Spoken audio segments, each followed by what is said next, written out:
Hello everyone, welcome back to my channel. तो आज की वीडियो में जो टॉपिक हम कवर करेंगे वो है एक्यूट नेज़ोफेरेंजाइटिस। ठीक है, तो स्टार्ट करते हैं हम। पहला क्या है देखते हैं कि acute nasopharyngitis is the medical term for the common cold, a mild self limiting viral infection of the nose and throat, या फिर हम बोल सकते हैं अपर रिस्पिरेटरी ट्रैक्ट। मतलब क्या होता है, जो नेज़ोफेरेंजाइटिस होता है वो इन्फ्लामेशन क्या होता है, फेरेंक्स में होता है, और मेडिकल टर्म में इसको बोलते हैं नेज़ोफेरेंजाइटिस। और कॉमनली तो इसको क्या होता है, कॉमन कोल्ड है। मतलब कि कॉमन कोल्ड के नाम से भी हम इसको जानते हैं। और ये वायरल इन्फेक्शन होता है कहाँ पे, नोज़ और थ्रोट में, और कहाँ कॉज करता है, अपर रिस्पिरेटरी ट्रैक्ट में। ठीक है, नेक्स्ट क्या है, most commonly virus like rhino virus but not corona virus, adeno virus and others. ठीक है, ये कॉमनली एक वायरस है, जैसे राइनो वायरस हो गया, जिसमें राइनो वायरस है, लेकिन इसको हम ये नहीं बोल सकते कि ये कोरोना वायरस है। ठीक है, नॉन कोविड टाइप्स का है ये। नेक्स्ट दिया है spread through air droplets, coughing, sneezing और टचिंग कंटामिनेटेड सरफेस। और ये स्प्रेड कैसे होता है, एयर ड्रॉपलेट से, मतलब कि जैसे कफिंग हो गया, स्नीजिंग हो गया, या फिर टच किसी कंटामिनेटेड सरफेस एरिया को टच करने की वजह से भी ये स्प्रेड होता है एक दूसरे में, मतलब कि फैलता है, ये कंटामिनेटेड होता है। नेक्स्ट है इंसिडेंट क्या होती है, इटियोलॉजी क्या है इसकी। It occurs most commonly in winter and spring season. ये कब कॉमन कॉज करता है, ये विंटर सीजन में और स्प्रिंग सीजन में। Infection agent include rhino virus, RSV, adeno virus, influenza virus और पैरा इन्फ्लुएंजा वायरस। ठीक, RSV क्या है, रिस्पिरेटरी सिंटिकल वायरस। ठीक है, और ये क्या करते हैं, इसमें इंक्लूड क्या होते हैं, राइनो वायरस हो गया, जैसे एडिनो वायरस, इन्फ्लुएंजा हो गया, पैरा इन्फ्लुएंजा वायरस हो गया, ये सारी चीज़ें होती हैं। और ये children have 6 to 7 cold in, मतलब ये मोस्टली जो 6 to 7 ईयर्स जो चिल्ड्रन होते हैं उनमें कॉज करता है ये।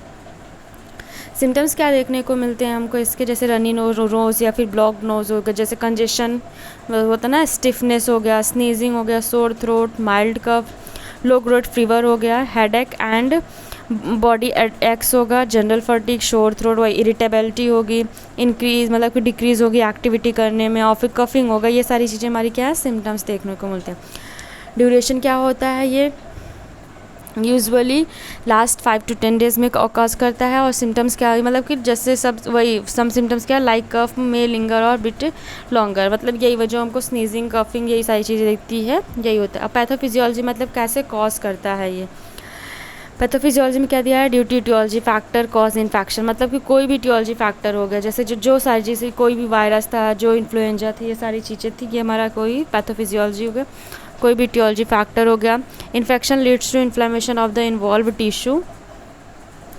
और इसके बाद क्या दिया है, इन्फ्लामेशन प्रोसेस होगा और नेज़ल कंजेशन होगा, जिसकी वजह से एडिमा या फिर सिग्रेशन का कॉज करेगा।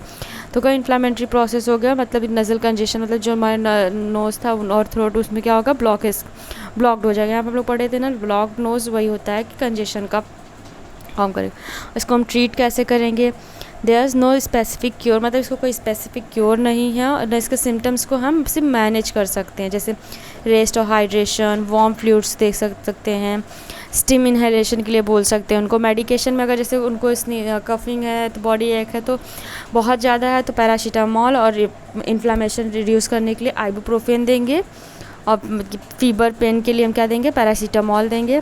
और सेलाइन नेज़ल ड्रॉप्स या फिर स्प्रे के लिए हम बोलेंगे उनको, और डिकंजेस्टेंट नेज़ल ड्रॉप्स को भी बोलेंगे। ठीक, तो ये था हमारा ट्रीटमेंट। तो हम लोग को यार नेज़ोफेरेंजाइटिस होता क्या है, उसके कॉज कैसे होते हैं, सिम्टम्स क्या होते हैं, और ड्यूरेशन क्या होता है, और पैथोफिजियोलॉजी क्या है, और ट्रीटमेंट क्या है। ठीक है, अगर वीडियो हेल्पफुल लगी हो तो चैनल को लाइक, शेयर और सब्सक्राइब जरूर करें। Thank you.